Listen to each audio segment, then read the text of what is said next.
Assalamualaikum warahmatullahi wabarakatuh. Hadir kembali dengan saya di channel Irpus Stun. Channel yang tak kenal lelah dan tak pernah tidur demi mencari hal-hal baru yang inovatif dan inspiratif. Kali ini, saya akan berbagi tips atau tutorial yang mungkin bisa sangat membantu Anda untuk mendeteksi dan mencari kabel listrik yang putus di tengah sambungan sobat. Tentunya, dengan alat teknologi terbaru yang saya gunakan. Tapi kali ini, bukan tes pen listrik sobat yang saya maksud. Namun yaitu, voltage detector. Yah, alat ini punya nama. Oke sobat, langsung saja kita eksekusi.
Terima kasih sudah menyimak videonya dari awal hingga akhir.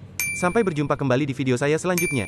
Saya akhiri, wassalamualaikum warahmatullahi wabarakatuh.